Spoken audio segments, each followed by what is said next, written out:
It's Faizan-e Raza presents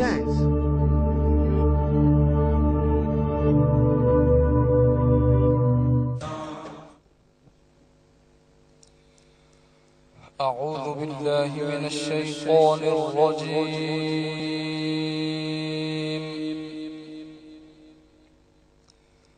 بسم الله الرحمن الرحيم.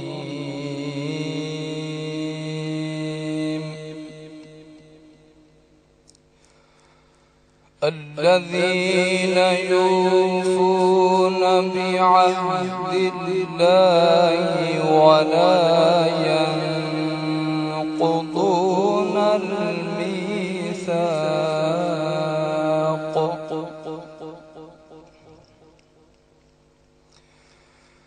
والذين يصلون ما أمر الله به أن يوصل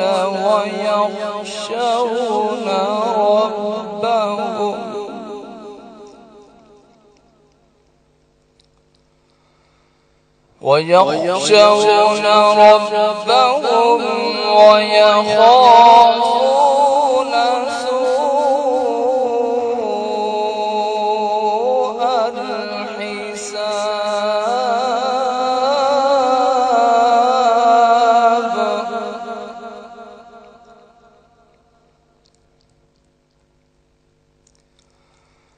والذين صبروا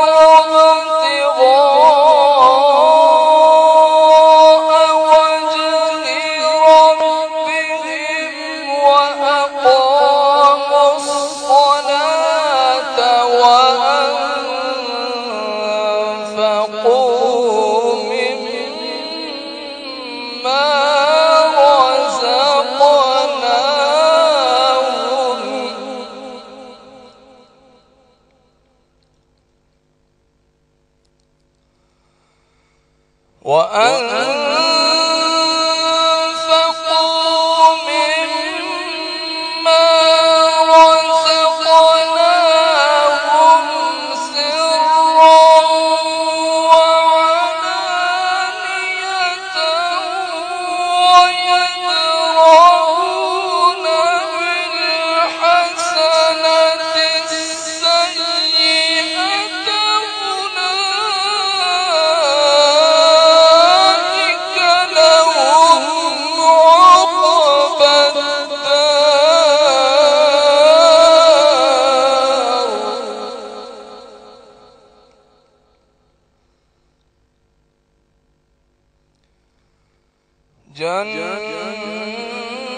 جنات عدن يدخلونها ومن صلح من آبائهم وأزواجهم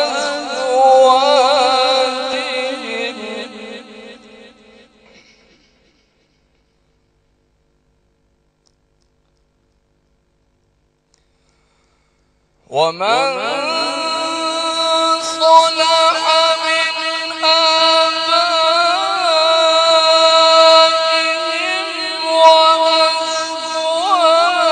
وأزواجهم وذرياتهم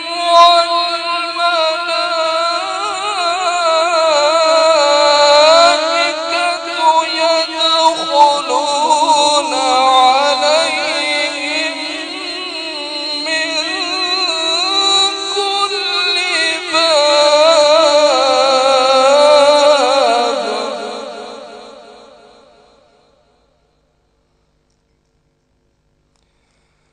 سلام عليكم بما صبرتم فنعم عقبى الدار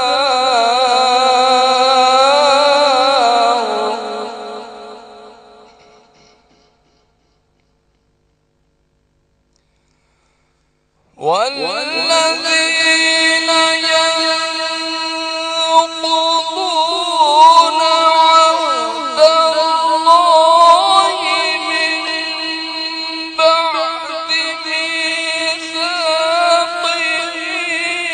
ويقطعون ما أمر الله به أن يوصل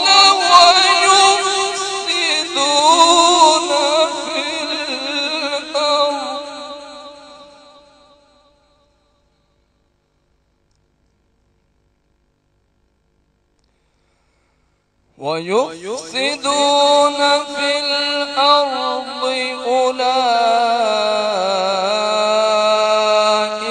لهم اللعنة ولهم سوء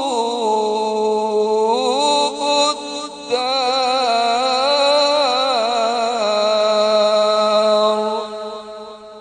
صدق الله العلي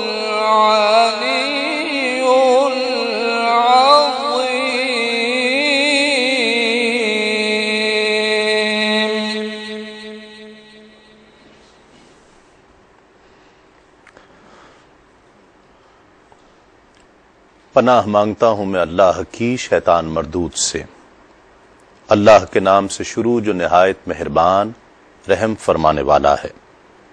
جو لوگ اللہ سے کیے ہوئے عہد کو پورا کرتے ہیں اور پکے عہد کو نہیں توڑتے، اور جو ان رشتوں کو جوڑے رکھتے ہیں جن کے جوڑے رکھنے کا اللہ نے حکم دیا ہے، اور اپنے رب سے ڈرتے رہتے ہیں اور سخت حساب سے ڈرتے ہیں، اور جو اپنے رب کی رضا کی طلب میں صبر کرتے ہیں اور نماز قائم کرتے ہیں، اور جو کچھ ہم نے ان کو دیا ہے اس میں سے پوشیدہ اور ظاہر خرچ کرتے ہیں اور برائی کو اچھائی سے دور کرتے ہیں، انہی کے لیے آخرت کا اچھا گھر ہے۔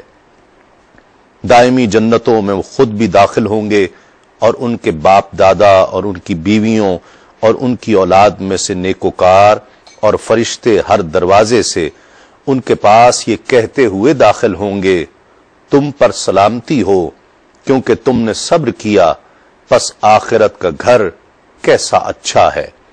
اور جو لوگ اللہ کے عہد کو اسے پختہ کرنے کے بعد توڑتے ہیں اور ان رشتوں کو توڑتے ہیں جنہیں جوڑنے کا اللہ نے حکم دیا ہے اور زمین میں فساد کرتے ہیں، انہی پر لعنت ہے اور ان کے لیے آخرت میں برا گھر ہے۔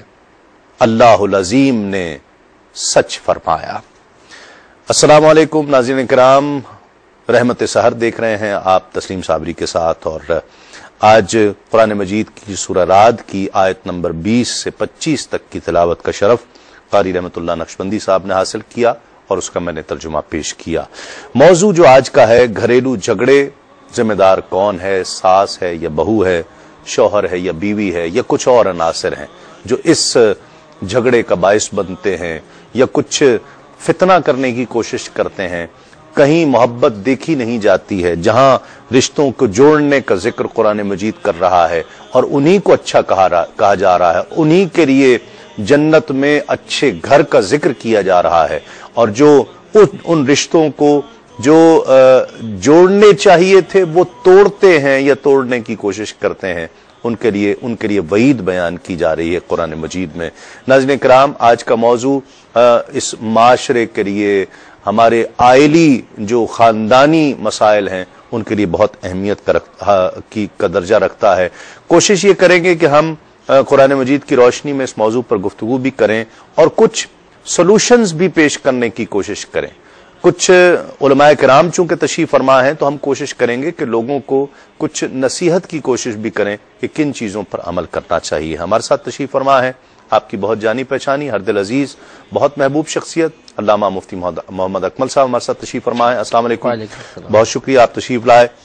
ایک اور ممتاز عالم دین، بہت خوبصورت انداز گفتگو آپ کا بھی، آپ انہیں بھی کیو ٹی وی پر دیکھتے ہیں، علامہ لیاقت حسین صاحب، السلام علیکم، آپ کا بھی بہت شکریہ، اور ان کے ساتھ تشریف فرما ہے ایک اور بہت خوبصورت انداز گفتگو کی حامل شخصیت کیو ٹی وی پر آج کل ہمارے مہمان ہیں، فیصل آباد سے تشریف لائے ہیں، مفتی جمال الدین بغدادی صاحب، السلام علیکم، آپ کا بھی بہت شکریہ۔ آج کا سوال نوٹ فرما لیجئے، احسن القصص قرآن مجید کے کس قصے کو کہا گیا ہے؟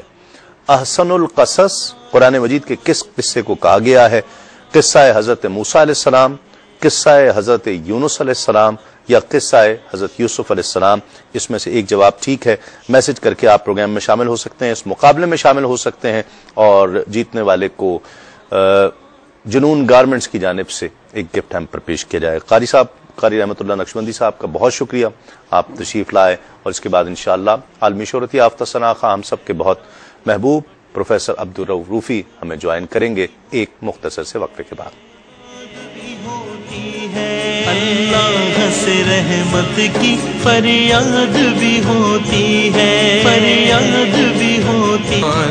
شان رمضان، شان رمضان، شان رمضان، اللہ نے فرمایا۔ ناظرین خوش آمدید، آپ پروگرام دیکھ رہے ہیں رحمت سحر، تسیم صابری کے ساتھ روفی صاحب نے ہمیں جوائن کیا ہے، بہت شکریہ آپ تشریف لائے۔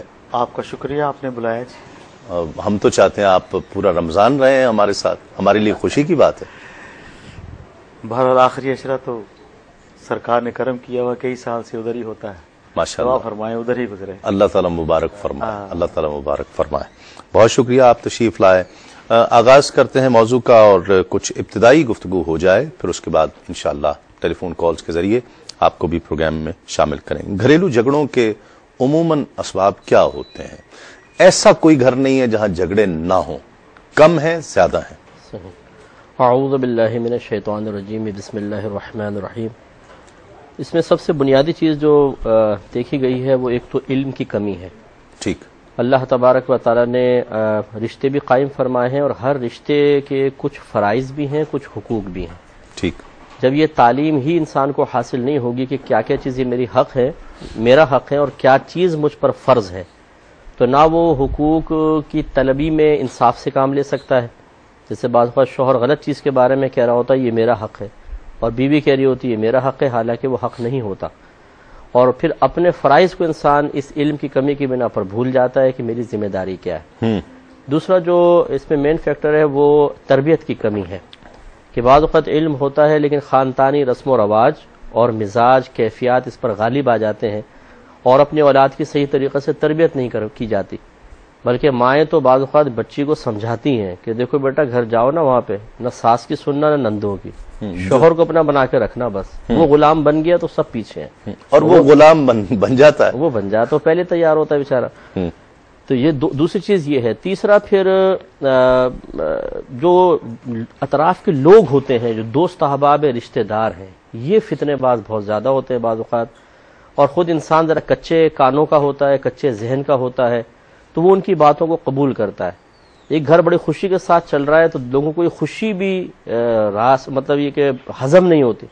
عورتیں آ کے پوچھتی ہیں، کبھی ساس کو کرے دیں گی کیسے چل رہی ہیں تمہاری بہویں، اور کبھی بہو کے پاس آ کے پوچھیں گے تنہائی میں ساس کیسی ہے تمہاری۔ جی ہاں، کہ کوئی چٹکلا مل جائے بس اس گھر سے تو باہر جا کے پھلجڑی کو پھر ہم آگ بنا دیں اور پورا ایک فتنہ پھیلا دیں۔ جی ہاں۔ یہ چند چیزیں ہوتی ہیں جس کی بنا پر خاص طور پر یہ چیزیں کہ جس سے گھر میں فتنے فساد۔ میرے ایک دوست ہیں، ان کی بھی شادی ہونے والی ہے، تو بچہ ہی ہے وہ، تو دوستی بھی ہے، تو ان کی شادی ایک سید سے ہو رہی ہے، وہ لڑکی سید ہے، تو وہ کہتا ہے کہ سیدوں کے تو ہم ویسے ہی غلام ہیں۔ تو یعنی ذہن بنا لیا پہلے سے کہ ہم نے غلامی کرنی ہے۔ بنیادی طور پر قصوروار کون ہوتا ہے؟ مرد کیا اگر کوشش کرے اور اگر کچھ حکمت سے کام لے تو اس مسئلے پر قابو پا سکتا ہے یا نہیں؟ کچھ اور فیکٹرز بھی ہیں۔ الحمدللہ رب العالمین والصلاة والسلام علی سید الانبیاء والمرسلین، بسم اللہ الرحمن الرحیم، ربنا ھب لنا من ازواجنا۔ یہ ذرا دیکھ لیجئے کہ آپ صبح میں وقت نہیں دے رہے تھے سحری کے پروگرام میں، آج بہت فرمائش کر کے آپ کو بلوایا گیا ہے۔ جزاک اللہ خیر، بہت شکریہ، یہ آپ حضرات کی محبت ہے، کہ مفتی صاحب کی محبت ہے، آپ سب نے حکم فرمایا، حاضر ہوا۔ دیکھیے جی، بنیادی اور تمہیدی گفتگو مفتی صاحب نے بہت اچھی فرمائی، علم کے اعتبار سے، تربیت کے اعتبار سے، اور مرد کا حوالے سے آپ نے پوچھا کہ اگر مرد چاہے تو کر سکتا ہے۔ دیکھیں قصوروار تو کسی ایک کو ٹھہرا سکتے نہیں آپ، اس کے اندر 100 کیسز ہیں تو 100 کے اندر مختلف جہتیں ہوتی ہیں۔ کسی جگہ ساس ذمہ دار ہوتی ہے، سخت مزاج ہوتی ہے، کسی جگہ بہویں جو ہیں ان کا مزاج ایسا ہوتا ہے، نندو کا کردار ہوتا ہے، شوہر تو حقیقت میں دیکھیں تو مسکین پھنسا ہوتا ہے چاروں طرف سے۔ لیکن بہرکیف اللہ تبارک و تعالیٰ نے قرآن مجید کے اندر اسے ایک نگہبان، ایک منتظم، الرجال قوامون علی النساء بما فضل اللہ بعضهم علی بعض وبما انفقوا من اموالہم، اموال کے اعتبار سے، نان و نفقہ کے اعتبار سے بھی وہ ذمہ دار ہے، منتظم ہوتا ہے۔ اگر وہ چاہے تو رب تبارک و تعالیٰ نے اس کو وہ صلاحیتیں عطا فرمائی ہیں، وہ رب تبارک و تعالیٰ نے معاملہ فہمی عطا فرمائی ہے کہ وہ معاملات کو سنبھال سکتا ہے، ٹھیک، کہ وہ اتنا بیلنس کر کے چلے کہ ماں کا جو مقام ہے، مرتبہ ہے، جو عزت ہے وہ اس کو دے۔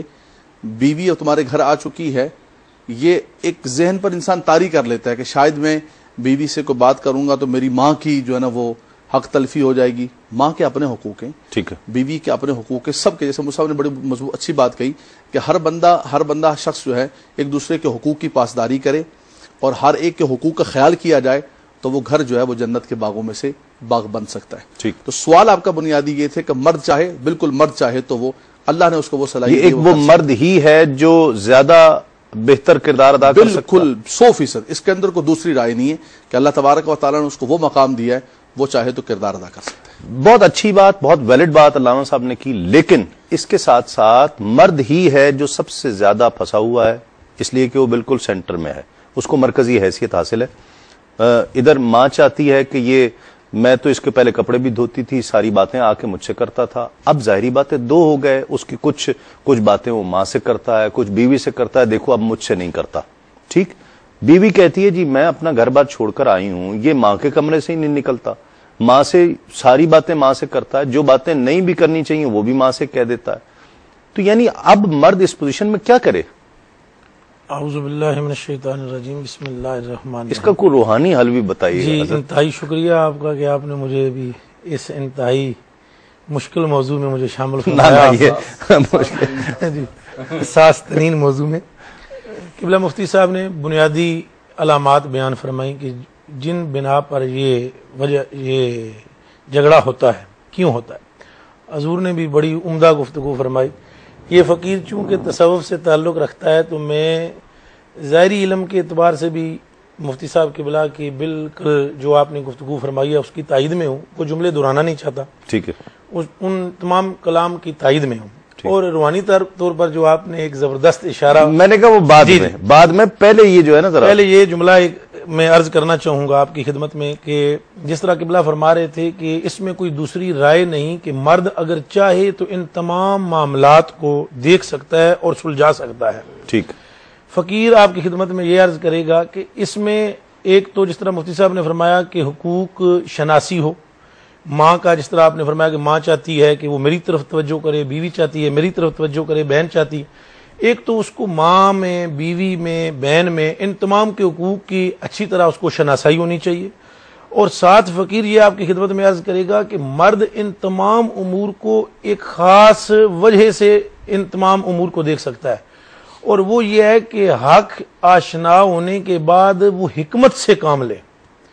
جب تک وہ حکمت سے کام نہیں لے گا، میں آپ مسکرا رہے ہیں اور آپ کی مسکراہٹ بھی جو ہے یہ ایک حکمت کی طرف ہی اشارہ کر رہی ہے، جب تک وہ حکمت میں تھوڑی دیر میں جب آپ دوسرا راؤنڈ لیں گے تو پھر میں تو یہ حکمت کے تحت نہیں، خدمت کے تحت، جی میں حکمت کے تحت عرض کر رہا ہوں، جی آپ تو خدمت کے تحت لے رہے ہیں، میں حکمت کے آپ کی خدمت میں عرض کروں گا کہ حکمت ایک ایسی چیز ہے چونکہ اصل میں وہاں حکمت کیا کرے گی جہاں ماں کہتی ہے جی اب یہ ہمارا نہیں رہا، نہیں، میں عرض کرتا ہوں، یہ ہمارا نہیں رہا ہے، حضور میں عرض کرتا ہوں، آپ کی سمع خراشی کی میں جسارت کر رہا ہوں، مجھے اجازت دیجیے۔ جی جی، بندہ نواز علی جا حضور قبلہ مفتی اکمل صاحب یا حضرت علامہ صاحب کے پاس وہ لوگ آتے ہیں جنہوں نے صرف فتویٰ طلب کرنا ہوتا ہے، ٹھیک ہے، اس فقیر کے پاس وہ لوگ آتے ہیں جو ان مسائل میں مبتلا بھی ہوتے ہیں، صحیح، اور وہ صرف فتویٰ نہیں لیتے بلکہ وہ کہتے ہیں ہمارے لیے کوئی دعا کیجئے، کوئی تعویذ دیجئے، ٹھیک، کوئی ہمیں کوئی اس طرح کا کوئی سجیشن دیجئے جس سے گھر ہمارا جو ہے وہ جنت مثال بن جائے۔ ٹھیک، تو میں عرض کرتا ہوں کہ میں نے 99% ایسے کیسز میں حکمت کا درس دے کر تو لوگوں کے گھروں کو آباد کروایا ہے،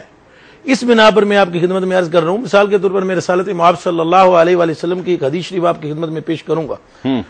وہ رسالت مآب صلی اللہ علیہ وسلم ارشاد فرماتے ہیں کہ اگر کسی گھر میں جھگڑا ہو جائے تو مرد، حضرت عبداللہ ابن عمر سے روایت ہے یہ، مرد اگر حکمت کی راہ اختیار کرے تو اس جھگڑے کو ختم کر سکتا ہے۔ ٹھیک، حکمت کی راہ وہ کیا ہے جو رسالت مآب جس کی طرف اشارہ کرتے ہیں فقیر آپ کی خدمت میں عرض کرے گا۔ ایک تو یہ ہے کہ جس ٹائم میاں اور بیوی کے اندر اختلاف وارد ہو جائے تو یہ دیکھنا چاہیے کہ یہ اختلاف کس پہلو سے ہے. یہ اس کی ساس کے پہلو سے ہے یا کسی اور پہلو سے ہے. اگر ساس کے پہلو سے ہے تو وہ حکمت سے اس معاملے کو رفع دفع کر سکتا ہے. فار ایگزامپل ایک ساتھی ہیں تو ان کی جو وائف ہیں وہ اس بات پر ان کے ساتھ جھگڑا کرتی تھیں کہ آپ اپنی والدہ کو بازار سے مچھلی تلی ہوئی لا کر علادہ دیتے ہیں اور وہ مجھے نہیں دیتے.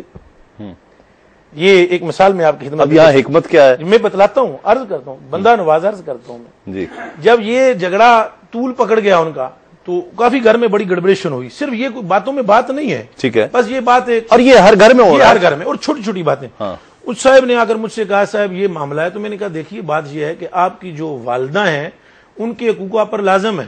اب میں صرف آپ سے اتنا پوچھنا چاہتا ہوں کہ آپ وہ جو مچھلی خرید کر لاتے ہیں بازار سے، آپ کو ضرورت کیا پڑی ہے اپنی بیگم کو یہ بتلانے کی کہ میں ماں کے لیے مچھلی خرید کے لایا ہوں اور اس میں آپ کا کوئی حصہ موجود نہیں ہے.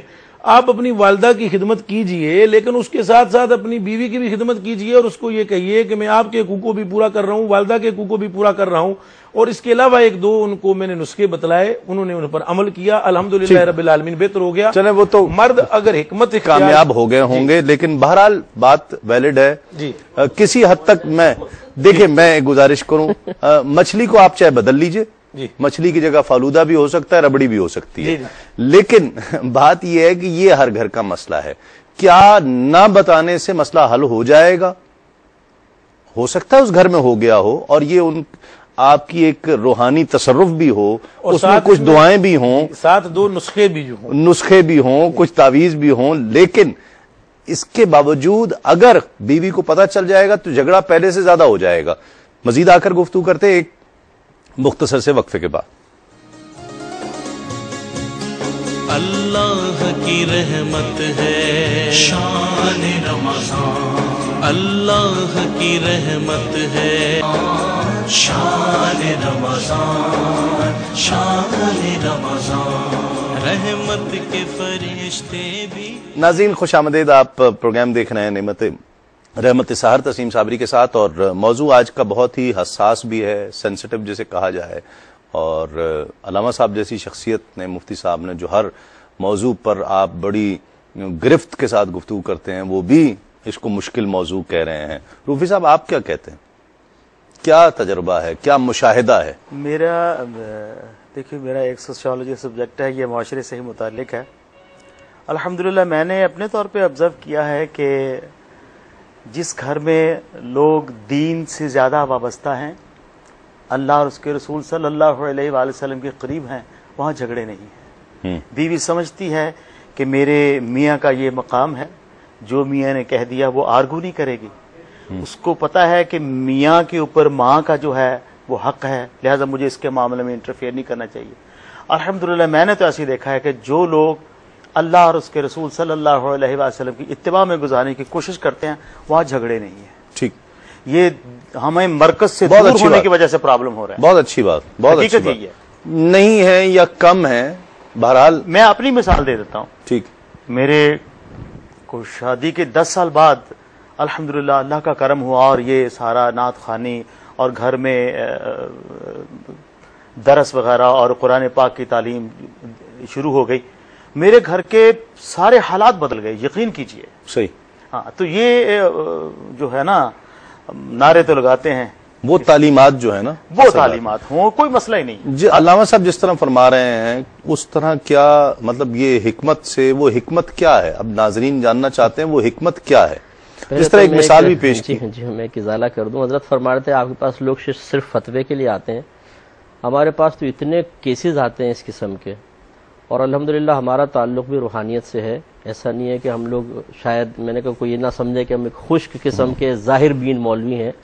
اللہ کا بڑا کرم ہے کہ روحانیت سے بہت گہرا تعلق ہے. لیکن آپ یہ دیکھیے کہ پورا قرآن یا حدیث کہیں اٹھا کے پڑھ لیں، گھر کے حالات کو بہتر کرنے کے لیے نبی کریم نے وظیفے کوئی نہیں بیان فرمایا، حکمت اختیار کرنے کا حکم دیا اور شرع احکام بیان کیے. حالانکہ روحانیت وہیں سے، روحانیت کی تعلیم عام ہوئی ہے. اور ہم جتنے بھی میلز کے جواب دیتے ہیں، فتاوی دیتے ہیں، اس میں حکم شرعی کے بیان کے ساتھ ساتھ پند و نصاحہ کا پہلو لازم رکھتے ہیں، اور ایک مفتی کو ایسا کرنا بھی چاہیے.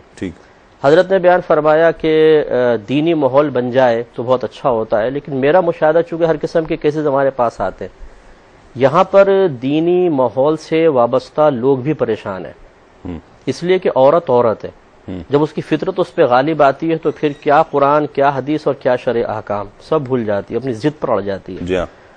اور حضرت نے حکمت کے بارے میں فرمایا، نبی کریم صلی اللہ علیہ وسلم کی بخاری کی روایت ہے، مسلم میں بھی ہے، کہ ایک عقل مند مرد کی عقل کو لے جانے والی عورت سے زیادہ اور کوئی چیز نہیں ہے۔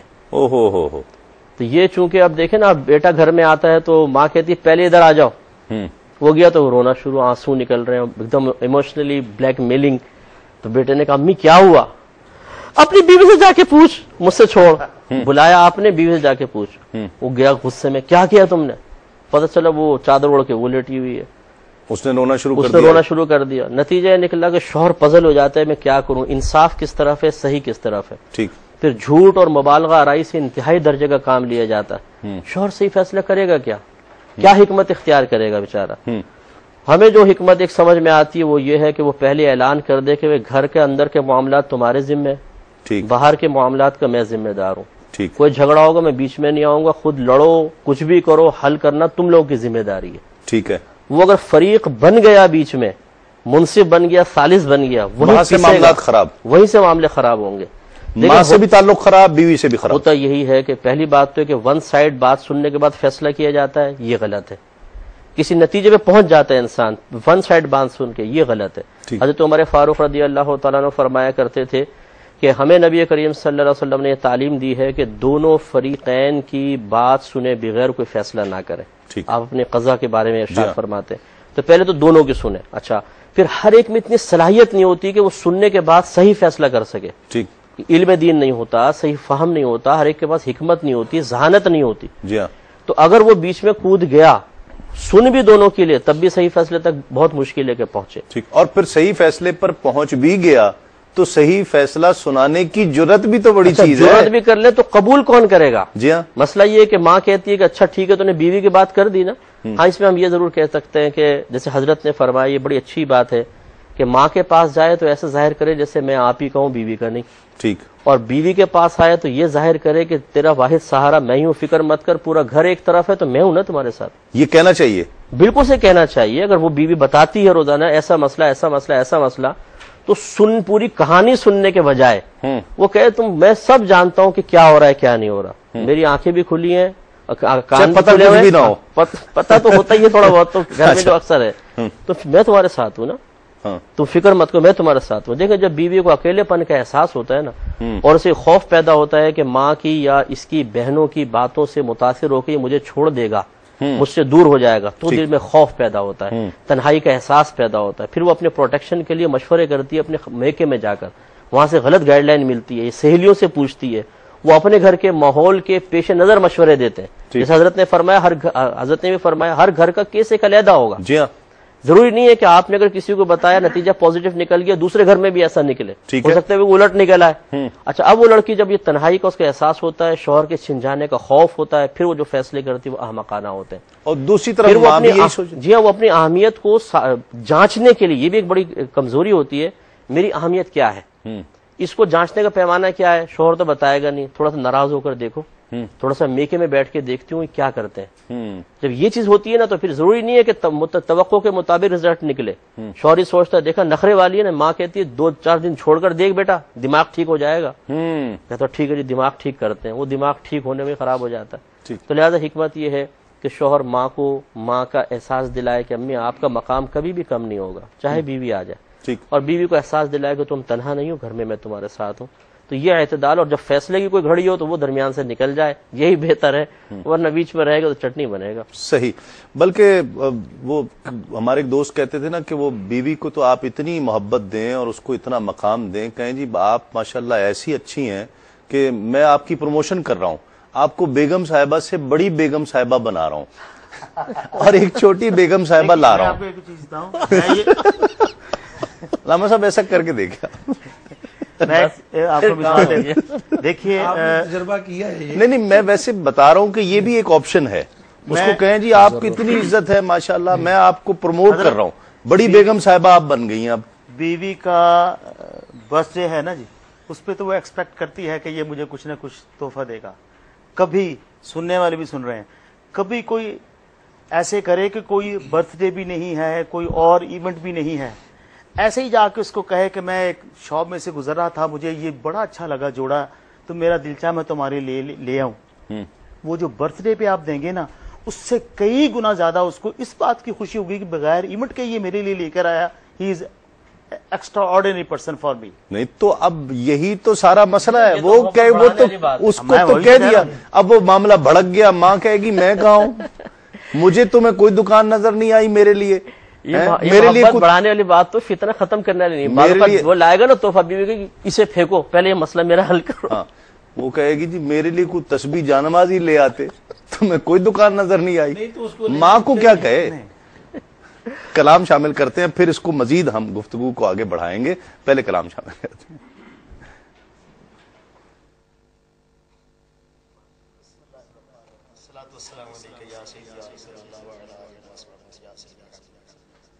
آپ کے وہ رمضان والا بعد میں لے لیں گے. مجھے کہا گیا کہ رمضان کے کلام کے لیے 2-3 دن سے فرمائش بھی آ رہی ہے، تو انشاءاللہ آگے ہم لے لیں. جی بسم اللہ. ٹھیک ہے.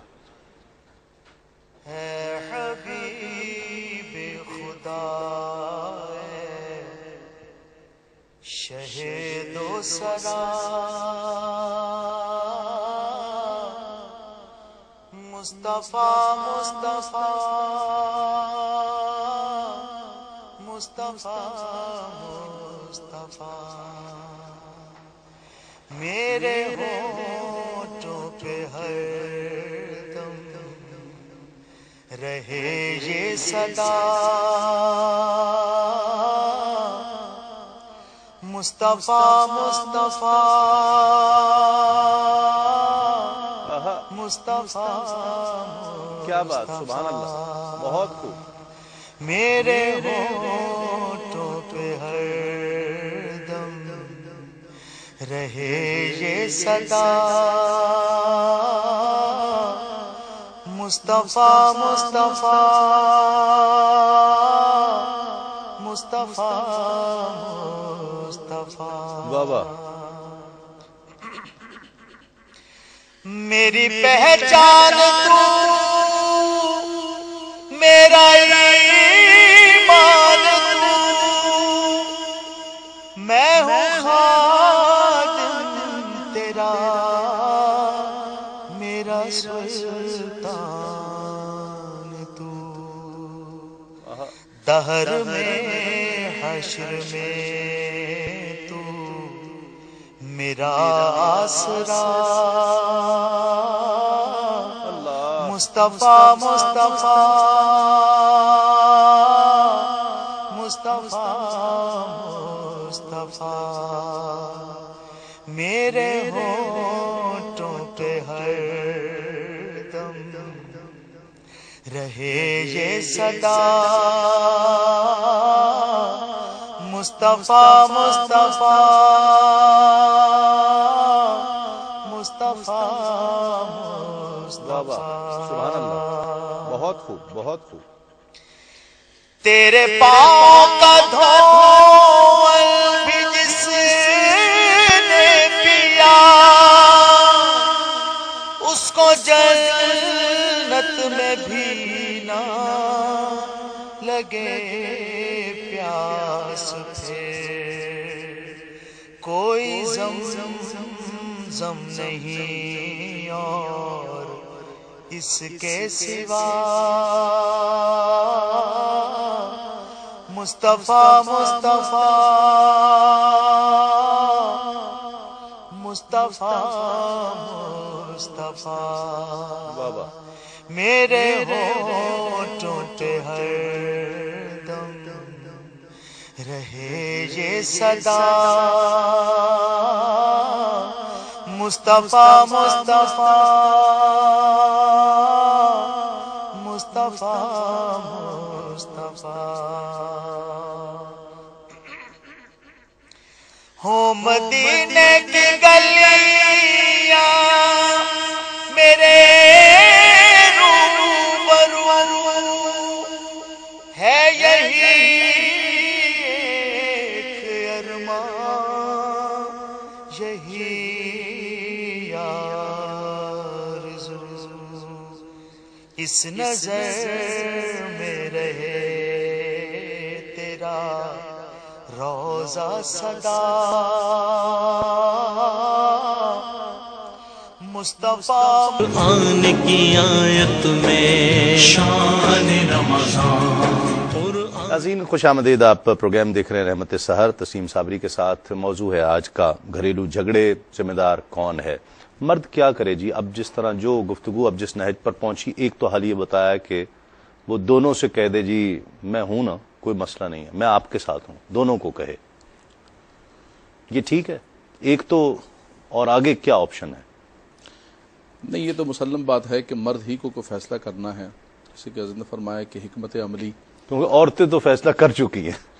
لیکن باہر کیف میں نے عرض کیا ایک چیز کہ 100 گھروں کے 100 سولوشن ہیں، 100 حل ہیں.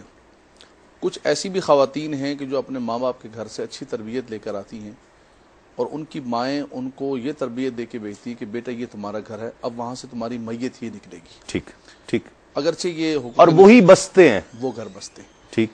جہاں خرابیاں جو ہے، دیکھیں ایک چیز ہم ہمیشہ ساس کو ایک ولن کا کردار ادا کر کے پیش کرتے ہیں، اس کے اندر لڑکی کی ماں کا بھی بہت بڑا کردار ہوتا ہے. اور آپ یہ سمجھیں کہ وہ بھی جیسے مصعب نے اشارہ کیا کہ اپنے میکے گئی اور وہاں سے پورا اس کو پن کر کے، تو اگر یہ سارے کے سارے معاشرے کے اندر ہر کردار اپنے مقام پر صحیح طور پر ادا کرے اور اصلاح کی کوشش کرے اور گھر کو چلانے اور جوڑنے کی کوشش کرے تو تب جا کر کامیاب ہو سکتا ہے. ٹھیک ہے. تو اسی لیے نبی کریم صلی اللہ علیہ وسلم نے فرمایا کہ عورت کے جب انتخاب کرو تو اس کے حسن و جمال کو نہ دیکھو، اس کے مال کو نہ دیکھو، اس کے بڑے خاندان کو نہ دیکھو، اس کے دینداری کو دیکھو. اس دینداری کی یہ برکت ہوگی، اس کے دل میں خوف خدا ہوگا، اپنے شوہر کی عزت ہوگی، احترام ہوگا، اور کسی نہ کسی درجے پر جا کر جو ہے وہ یہ سمجھے گی کہ یہ ساس میری ماں کی طرح. ٹھیک. اور آپ دیکھیے کہ کئی گھروں کے اندر کئی جگہوں پر ایسا ہے کہ واقعتاً بہویں اپنی ساس کو اپنی ماں کا درجہ دیتی ہیں اور وہ گھر جو ہے نا سکون کا مرکز و محور ہے. ٹھیک. تو اس کے اندر مرد کا مرکزی کردار ہے. عورت بھی چاہے تو اپنے گھر کو جنت کے باغوں میں سے باغ بنا سکتی ہے اگر وہ صبر کرے. اور کئی خواتین ایسی ہیں معاشرے کے اندر دیکھی جنہوں نے ایک وقت تک صبر کیا، پھر اللہ تبارک و تعالیٰ نے اس صبر کا ان کو ایسا اجر دیا کہ واقعتاً انہوں نے راج کیا. ٹھیک. اللہ نے ان کو برکت عطا فرمائے. یہ ایک عورت کی جبلت میں ہے، اس کی فطرت میں شامل ہے کہ وہ ساس بنے گی تو وہ یہ بھول جائے گی کہ میں بھی بہو تھی. بہو یہ نہیں سوچے گی کہ میں نے بھی کل ساس بننا ہے. وہ ایک فطری جذبہ بیدار ہو جائے گا اپنی جگہ. لیکن اگر آپ دیکھیں، غور کریں تو یہ 20% سے زیادہ نہیں ہے. یہ جو فطری جو تقاضے ہیں، 80% بیرونی عوامل ہیں کچھ جو آ کر فتنہ انگیزی کرتے ہیں اور لڑانے جھگڑا پیدا کروانے کی کوشش کرتے ہیں. اس کا کیا علاج ہے؟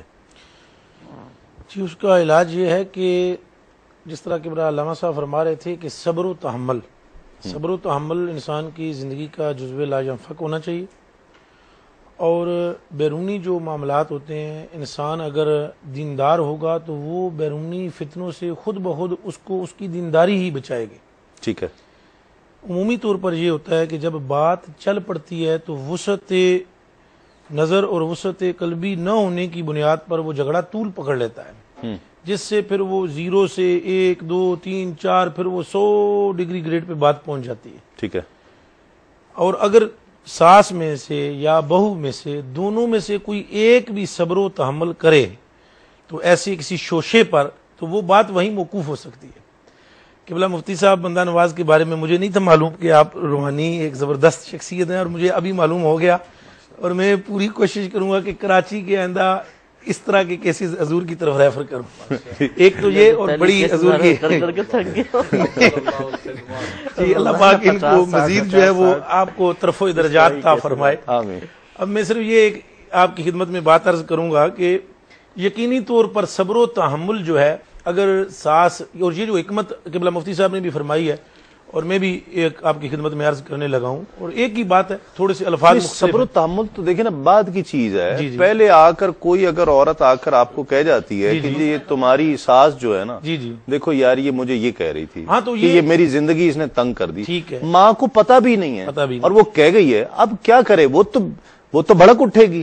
دیکھیے نا اسی طرح آ کے ساس کو کہہ جائے. جی یہی باتیں اگر شادی سے پہلے، جس طرح قبلہ فرما رہے ہیں، حضرت مفتی صاحب نے بھی، حضرت نے بھی فرمایا، اگر یہی باتیں والدین پہلے سمجھا بجھا دیں اور پند و نصائح پہلے ہی ہو جائیں تو یہ نوبت ہی نہ آئے کسی کی باہر سے بات سننے کی. لیکن اگر اس نے بات سن لی اور کوئی بات چل پڑی تو اس کا تدارک بھی تو کرنا ہے نا.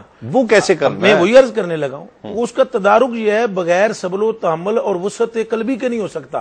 مثال کے طور پر جس ٹائم کوئی بہو کوئی بات کرتی ہے تو جواباً ساس ضرور بول پڑتی ہے، اور اگر ساس کوئی بات کرتی ہے تو جواباً بہو ضرور بول پڑتی ہے. ایک ہمارے ساتھی ہیں، انہوں نے مجھے ایک بات سنائی. وہ کہیں لاہور سے سفر سے لوٹے تو تھوڑے سے سفر کی تھکان تھی ان پر تاری، تو ایک ساس ان کے پاس آئی، یعنی کوئی ساس کسی بہو کی ان کے پاس آئی. اس نے کہا بس وہ بڑی منہ چلاتی ہے میری جو بہو ہے، تو آپ مہربانی فرمائیں تو کوئی ایسا نقش دے دیں. تو اس میں کوئی شبہ نہیں، جیسے مفتی صاحب نے فرمایا نقش ایسا کوئی نہیں ہے، حکمت ہی ہے. ٹھیک، اس میں کوئی شک و شبہ نہیں، وہ حکمت سے ہی لیکن کام. میں سمجھتا ہوں کہ مفتی صاحب کی خدمت میں ایک چھوٹی سی میری جو ہے وہ عرض ہے کہ وہ نقش کبھی کبھی حکمت کی صورت میں ہوتا ہے، اس کی میں تھوڑی آپ کو وضاحت کہ کرنا وہ چاہتا ہوں. طریقے سے دے دیا جائے، اس سے جی میں عرض تسلی کرتا ہوں. تشفی ذرا کی صورت. جی میں عرض کرتا ہوں آپ کی خدمت میں. وہ صاحب جو تھے وہ لاہور سے آئے تھے، تو ان دنوں میں یہ بسیں چلا کرتی ہیں ٹکٹ والی، وہ جو گورنمنٹ کی، تو انہوں نے ٹکٹ کان میں یہاں پر رکھا ہوا تھا. ہاں، تو ٹکٹ انہوں نے وہ نکالا، اس نے سادی سی عورت تھی ساتھ، اس نے کہا مجھے کوئی ایسا نقش دے دیں، میری جو بہو ہے وہ اس کی زبان بڑی دراز ہے. تو آپ نے اب حکمت کے اختیار کی کہ وہ ٹکٹ جو ہے نا وہ نکال کر اس کو لپیٹ کے دے دیا. انہوں نے کہا تعویذ تو میں تمہیں دیتا ہوں مگر شرط ہے میری ایک، وہ یہ کہ جس ٹائم آپ کا دونوں کا جھگڑا شروع ہو نا، تو اب جھگڑے کو تو میں نہیں روک سکتا، لیکن ایک بات ضرور ہے کہ وہ دیکھیں گے آپ وہ منہ کی کھائے گی، آپ اپنا منہ کھول کے تو یہ تعویذ آپ اپنے داڑھ کے نیچے دبا لیں گی، تو جتنا جتنا وہ زیادہ شور کرے گی آپ اس پر اتنا زیادہ زور دیں گے. اب حکمت یہ تھی کہ ایک طرف جو ہے وہ صبر و تحمل ہو. بہرحال وہ طویل واقعہ ہے، مختصر قصہ یہ ہے. کچھ دنوں کے بعد وہ بہو ساس تو بڑی خوش آئی اور اس نے کہا کہ ہمارے گھر سے کافی حد تک جو ہے وہ پھڈا ختم ہو گیا. کچھ دن تک تو میری بہو اسی طرح چلاتی رہی، لیکن بعد میں آ کر اللہ محلے والوں نے بولا کہ یہ تو غریب بوڑھی عورت بولتی نہیں ہے اور تم اپنے ہی کچھ کہے جاتی ہو. تو یہ کہانی کلوز ہو گئی. حکمت کے ساتھ، صبر کے ساتھ، تحمل کے ساتھ. وہ تو اچھے آدمی کے پاس آپ جیسے کہ کسی کے پاس آ گئی نا، تو آپ نے یہ اچھی حکمت بھی دے دی اور اچھا تعویذ بھی دے دیا. وہ کسی جادو ٹونے کے پاس جائے گی، کالے جادو کرانے والے کے پاس، سفلی کرانے والے کے پاس، یا ساس جائے گی یا بہو جائے گی، اس صورت میں کیا ہوگا؟ دیکھیں سب سے بہترین چیز تو پلاننگ ہے. ایک یعنی جو ہمیں سن رہے ہیں، بہرحال دیکھیں کتنے لوگ دین سے وابستہ ہیں. مثلاً وہ اور آپ کی بات بالکل ٹھیک ہے، کتنے لوگوں کی رسائی حضرت تک ہو جائے یا ہم تک ہو جائے یا کسی تک ہو جائے، ٹھیک ہے نا، بہت مشکل ہوتا ہے. ایک بہت بڑا، اور پھر ہو بھی جائے تو کتنے ایسے ہوں گے جو ٹکٹ یہاں پہ لگائے ہوئے آئیں گے. دیکھیں یہ تو شادی سے پہلے ہی پلاننگ ہونی چاہیے. جیسے اب آپ نے اس کا تدارک کیا ہے کہ کوئی آ کے بہکائے. ہمیں یہ سوچنا چاہیے کہ جب ہم اپنے گھر والے مجتمع رہیں گے، ہم ذہن رہیں گے، طبیعتوں میں ہم آہنگی ہوگی، اجتماعیت ہوگی، فتنے فساد ختم ہوں گے. اپنے گھر کے سکون کے لیے پہلے سب اپنا یہ ذہن بنا لیں. چاہے اس کے اوپر ایک میں کہتا ہوں ایک میٹنگ کر لی جائے شادی ہونے والی اس سے پہلے کہ دیکھیں امی ایسا بھی ہوگا، باہر سے کوئی آئے گا، یہ کہے گا، وہ آئے گا، ہمیں کسی کی بات نہیں سننی ہے، ہمیں اپنے گھر کا مسئلہ گھر میں حل کرنا ہے. ٹھیک. اچھا بہو آئے اسی طرح اس کو بھی پیار سے سمجھائیں کہ بیٹا دیکھیں غلطی سب سے ہو جاتی ہے، اگر ہم سے بھی کبھی کوئی ہو تم یہ بات جا کے باہر نہیں کہنی ہے، گھر کی بات گھر میں ہی حل کرنی ہے. ہمیں کسی سے مشورہ نہیں کرنا، ہمیں خود اپنے مسائل کو حل کرنا ہے. اور کوئی تمہیں کچھ کہے اگر بالفرض کسی بھی طریقے سے، تو ہمیں آ کے بتا دینا ہے کہ بھی کچھ طرح کہہ رہا ہے، تاکہ ہم اس کو ختم کریں اور اس کو شخص کو پہچانیں کہ یہ اس طریقے سے کر رہا ہے. کیونکہ بعض قریبی رشتہ دار بھی ایسے ہوتے ہیں کہ جو آ کے فتنہ پھیلا کے دو باتیں بس کہہ کے چلے جائیں گے اور سامنے والے کو مسترب کر دیں گے. جی ہاں. ان ایسے افراد کو وہ شیشہ تو ٹوٹ گیا. جی ہاں وہ تو ٹوٹ گیا. اب وہ تو اسی پہ ایک کالر شامل کرتے ہیں. السلام علیکم. وعلیکم السلام. جی کون صاحب اور کہاں سے؟ سر میں سیالکوٹ ڈسکا سے بات کر رہا ہوں. جی بھائی جان. سر یہ ساس بہو کا جو مسئلہ چل رہا ہے آپ ٹی وی پہ بیان کر رہے ہیں. نہیں مسئلہ نہیں چل رہا، ہم حل کرنے کی کوشش کر رہے ہیں. میرے حساب سے اگر بہو عقل مند ہو تو کوئی مسئلہ گھر میں پیدا نہیں ہوتا. اچھا تو یہ کہاں سے ملتی ہے عقل؟ تو عورت کو خود ہی ملتی ہے نا جی، اس کے دماغ میں ڈالنے سے کچھ نہیں ہوتی. کچھ خاندان ایسے ہوتے ہیں. نہیں میرے بھائی میں وہی پوچھ رہا ہوں کہ اگر آ کر کوئی شخص اس کے کان بھر دے، کوئی عورت کان بھر دے جی، تو وہ کیا کرے؟ وہ اس کے اوپر عمل نہیں کرے. اچھا عمل نہیں کرے, اپنے دماغ سے سوچے کہ عورت جو میرے گھر میں آئی ہے یہ کیا کر رہی ہے. پہلے نمبر پہ جو سسر ہے یا ساس ہے, اگر وہ بہو کو بیٹی بنا کر رکھیں گھر میں تو میرے حساب سے بہو جو ہے وہ اس ساس سسر کو ماں باپ سمجھے گی. ٹھیک ہے, بہت شکریہ بھائی جان, بہت شکریہ. آئیڈیل صورتحال یہی ہے جس کا آپ ذکر کر رہے ہیں, اور آئیڈیلی ہم نے اس کو آغاز میں ذکر کیا, قرآن مجید کی آیت سے ذکر کیا. اب سوال یہ پیدا ہوتا ہے جو گراؤنڈ ریالٹیز ہیں وہ کچھ اور ہیں, کہ جہاں بہت سے لوگوں کو, فریقین کو ایک دوسرے سے شکایات ہیں, ان شکایات کو کیسے دور کیا جا سکتا ہے, اس کا حل کیا ہو سکتا ہے. پرٹیکولر کیسز کو ڈسکس نہیں کیا جا سکتا. اگر آپ کال کے ذریعے آتے ہیں اور کوئی چیز بتاتے ہیں تو ہو سکتا ہے ہم اس کا سولوشن بھی لیں, لیکن ایک جنرل جو صورتحال ہے, حکمت کو کس طرح سے دامن اس کا تھاما جا سکتا ہے, کس طرح ان مسائل کو حل کیا جا سکتا ہے. ایک مختصر سے وقفے کے بعد لوٹتے ہیں اس یقین کے ساتھ آپ کہیں نہیں جائیں گے. خیرات بھی بٹتی ہے, امداد بھی ہوتی ہے, امداد بھی ہوتی ہے, اللہ سے رحمت کی فریاد بھی ہوتی. شان رمضان, شان. ناظرین خوش آمدید, آپ پروگرام دیکھ رہے ہیں رحمت السحر تسلیم صابری کے ساتھ. ایک کالر ہے ہمارے ساتھ. السلام علیکم. السلام علیکم. وعلیکم السلام. کون صاحب اور کہاں سے؟ تسلیم بھائی شیراز بات کر رہا ہوں, راولپنڈی سے. جی شیراز صاحب. تمام حضرت جو بھی وہاں پہ بیٹھے ہیں ان کو میرے طرف سے سلام. وعلیکم السلام. جی بھائی, میں مفتی صاحب کا بہت بڑا فین ہوں, مفتی اکمل صاحب کا. جب میری زندگی میں کوئی بھی مسئلہ ہوتا ہے تو میں انٹرنیٹ کے تھرو ان کی کوئی بھی کلپس یوٹیوب پہ سے دیکھ کر اور اس کو حل کرنے کی کوشش کرتا ہوں. میرا سوال یہ ہے مفتی صاحب سے کہ میرا گھر جہاں پر ہے وہاں پر بہت سی مساجد ہیں قریب, اور اکثر جب بھی نماز کے لیے نکلا جاتا ہے یا کبھی گھر میں پڑھ جاتی ہے نماز, تو بہت سی نماز اذانیں ہو رہی ہوتی ہیں, اور کیا ان کو سننا پہلے ضروری ہے یا نماز ادا کرنا ضروری ہے؟ ٹھیک ہے, ایک ایک اذان کا جواب دینا ضروری ہوتا ہے یا کسی ایک اذان کا ایک دفعہ میں جواب دے لیں؟ ٹھیک ہے, ٹھیک ہے میرے بھائی, بتاتے ہیں آپ کو. ایک کالر ہمارے ساتھ اور ہیں. السلام علیکم. جی مفتی صاحب. دیکھیں, پہلی بات تو یہ کہ مسجد میں ہی باجماعت نماز ادا کی جائے, اسی کی ہم تلقین اور ترغیب بھی دیں گے. لیکن اگر کسی وجہ سے یہ گھر میں نماز پڑھتے ہیں جو قریب ترین اذان ہو رہی ہے اس کو آپ سن لیں غور سے, ادب سے, احترام سے, اور پھر نماز سٹارٹ کر دیں. سب اذانوں کا سننا یہ کوئی ضروری نہیں ہے. ٹھیک ہے. اور اسی طریقے سے جواب جو قولی جواب ہے اذان کا یہ مستحب ہوتا ہے, واجب نہیں ہے. عملی جواب واجب ہے, یعنی جماعت کے لیے جانا. ٹھیک ہے. تو پہلی اذان جو سماعت فرمائے اس کا جواب دے لیں قولی, کیونکہ کافی ثواب حدیثوں میں آیا ہے. باقی سب کا جواب دینا لازم نہیں ہے. ٹھیک. علامہ صاحب کیا کہتے ہیں, بہت زیادہ یہ رواج بڑھ گیا, یہ بہت تکلیف کی بات ہے. لوگ عورتیں پھر سفلی والوں کے پاس, عاملین کے پاس, کالے جادو, پورے جناب مطلب اخبارات آپ کے بھرے ہوئے ہیں ان اشتہارات سے, آپ کی دیواریں بھری ہوئی ہیں ان اشتہارات سے, اور بہت رش لگا ہوا ہے ان کے پاس. بالکل تسلیم بھائی صحیح فرما رہے ہیں آپ کہ یہ جو عاملین ہیں انہوں نے معاشرے کو بلکہ تباہ و برباد کر دیا, اور سب سے زیادہ اس کی شکار خواتین ہوتی ہیں, چونکہ وہ ایک جھانسے میں جلدی آ جاتی ہیں, اور فوراً جو ہے ان کا سارا جو دھندا کاروبار ہے انہی خواتین, پھر ان کا پیسہ بھی جاتا ہے اور کبھی کبھی ان کی عزت بھی چلی جاتی ہے. جی ہاں. تو میں سمجھتا ہوں کہ سب سے بنیادی چیز قرآن اور حدیث ہمارے پاس موجود ہے, اللہ تعالیٰ کا کلام, اس کے حبیب صلی اللہ علیہ وسلم کے حدیث طیبہ موجود ہیں. جیسے کہ علماء نے فرمایا کہ شوہر کا کردار ہے, زوجہ کا کردار ہے, گھروں کے اندر رحمتیں, برکتیں اور امن محبت تبھی ہوگی کہ جب گھر کے اندر اللہ کا پاکیزہ کلام پڑھا جائے گا. لا تجعلوا بیوتکم مقابر, حضور نے فرمایا گھروں کو قبرستان نہ بناؤ. فرمایا جن گھروں میں قرآن نہیں پڑھا جاتا وہ قبرستان کے مانند ہو جاتے ہیں, اور وہاں شیاطین کی اماجگاہ بن جاتی ہیں. تو اگر گھروں میں سکون, رحمت, برکت ہوگی تو وہ خواتین جو عاملین یا جادوگروں کے پاس ادھر ادھر جاتی ہیں, اس کے بجائے گھر کے اندر جو ہے وہ اگر اللہ کا پاکیزہ کلام پڑھا جائے. بالکل صحیح فرما رہے تھے وہ سب کہ جو دیندار گھرانے ان کے اندر بھی جھگڑے ہوتے ہیں, لیکن پروفیسر صاحب کی بات کو بھی میں بڑا کروں گا کہ جہاں درود و سلام پڑھا جائے, قرآن پڑھا جائے, جہاں اس قسم کے عمل ہوں تو اللہ کی رحمتیں آتی ہیں, اس سے پھر خاندانوں کے اندر ایک دلی محبت ہوتی ہے. اور سب سے بڑھ کر جو قرآن مجید نے فرمایا کہ اس کا طریقہ یہ, ہم بہت سارے نوافل ادا کرتے ہیں کہ یا خدایا تو ہماری روزیوں میں برکت فرما دے، یہ دے دے ہمیں، وہ دے دے۔ سب سے بڑی چیز اللہ سے سکون اور امن مانگے کہ گھر اگر تھوڑا بھی ہوگا، گھر کے اندر اگر امن اور سکون ہوگا، اور وہ قرآن مجید کی فرقان حمید کی ابتدائی آیت میں نے پڑھی تھی گفتگو کے ابتدا کے اندر کہ ربنا ھب لنا من ازواجنا وذریاتنا قرۃ اعین، قرآن نے بھی کہا کہ اللہ سے یہ دعا مانگو کہ اے خدایا ہماری ذریت و ہماری ازواج کو ہماری آنکھوں کی ٹھنڈک بنا دے۔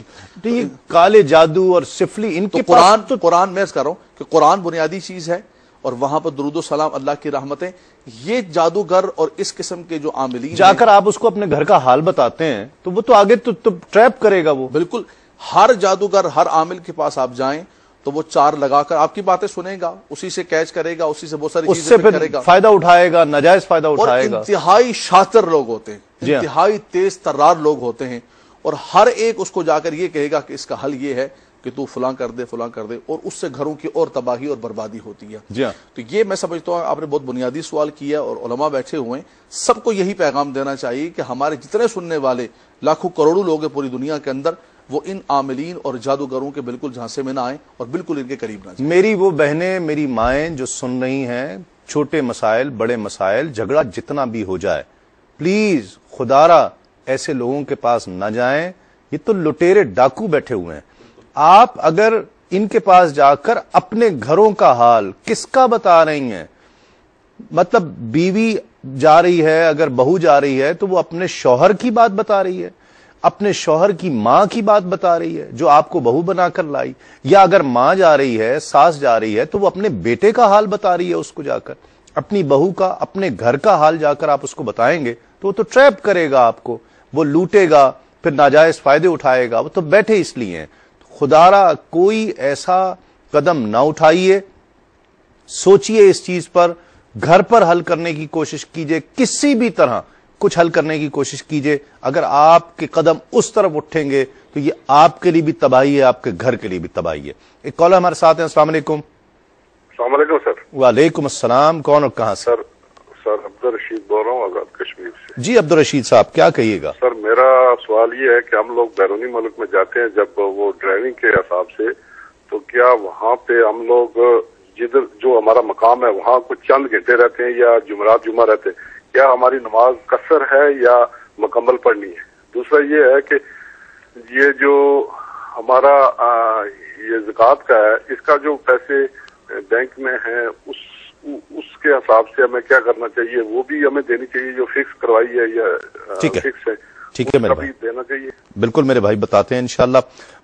آپ کے سوال کا جواب لے لیتے ہیں۔ یاد رہے کہ اس کے بعد کا جو سیگمنٹ ہوگا وہ آپ کی کالز پر ہی مشتمل ہوگا، آپ کی ٹیلی فون کالز ہوں گی، جو فقہی مسائل کرنا چاہیں گے آپ وہ سوال کیجئے گا، مفتی صاحب بالکل اسی وقت آپ کو جواب دیں گے، اس میں ہم کوئی اور ڈسکشن نہیں کریں گے، آپ کی کالز ہی لیں گے اور مفتی صاحب اس کے جوابات دیں گے۔ جی مفتی صاحب۔ دیکھیں، جب کوئی شخص اپنے شہر کی حدود سے باہر جائے اس قصد و ارادے کے ساتھ کہ کم از کم 92 کلومیٹر دور جاؤں گا، تو جیسے ہی شہر کی حدود سے باہر نکلے گا مسافر بن جائے گا، قصر پڑے گا۔ ٹھیک۔ اب اگر کسی اور شہر میں یہ جاتے ہیں اور وہاں جا کر 15 دن یا اس سے زیادہ ٹھہرنے کی نیت کرتے ہیں تو پوری نماز پڑھیں گے، اور اگر اس سے کم ٹھہرنے کی نیت کرتے ہیں تو اگر مقیم امام کے پیچھے نماز پڑھیں گے تو پوری پڑھیں گے، اپنی پڑھیں تو پھر قصر نماز پڑھنی ہوگی۔ ٹھیک ہے۔ اسی طریقے سے اگر یہ اس مقام جہاں پر جا کے ٹھہر گئے وہ اس کو وطن اقامت کہتے ہیں، 15 دن یا زیادہ دیر ٹھہرنے کی نیت کی ہے، اگر وہاں سے کہیں 92 کلومیٹر دور جانے کے ارادے سے باہر نکلیں گے تو پھر یہ مسافر بن جائیں گے۔ تو اس چیز کو ذرا اصول کو ذہن میں رکھیں۔ بینک میں جو پیسے ہیں شاید یہ اس پہ انٹرسٹ کا، زکوٰۃ کی بات کر رہے ہیں۔ اچھا، زکوٰۃ کی جو فکس ڈپازٹ ہے اس پہ بھی زکوٰۃ ہوگا؟ جی ہاں بالکل، جو انہوں نے پیسہ بینک میں رکھا ہوا ہے وہ چونکہ ان کے اپنے قبضے میں، قبضہ متحقق ہے، بظاہر ظاہری طور پہ بھی ملک میں نہیں ہے لیکن وہ ان کے قبضے میں ہے، باقاعدہ ملک میں ہے، اس پہ سال بسال زکوٰۃ بنتی رہے گی، بالکل ادا کرنی چاہیے۔ روفی صاحب کلام شامل کرتے ہیں شمائل نبوی کے حوالے سے۔ واہ واہ، بسم اللہ۔ صاحب بھی صوفی مقصود تبسم صاحب کا ماشاءاللہ۔ جی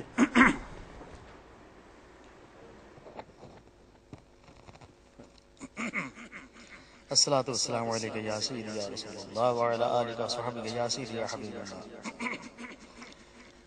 لوح و قلم سے ہم کنار، آنکھیں میرے حضور کی، لوح و قلم سے ہم کنار، آنکھیں میرے حضور کی پردہ نشیں کی رازدار، آنکھیں میرے حضور کی ایسی حسین و سرمگی جن کی مثال ہی نہیں، ایسی حسین و سرمگی جن کی مثال ہی نہیں، سرمے بغیر دھاری دار آنکھیں میرے حضور کی، سرمے بغیر دھاری دار آنکھیں میرے حضور کی، آنکھوں میں سرخ ڈور اور گہری سیاہ پتلیاں، آنکھوں میں سرخ ڈور اور گہری سیاہ پتلیاں، رونق حسن پر نکھار آنکھیں میرے حضور کی، رونق حسن پر نکھار آنکھیں میرے حضور کی۔ مفتی صاحب شعر سنیے۔ سرمائے اسمداد کے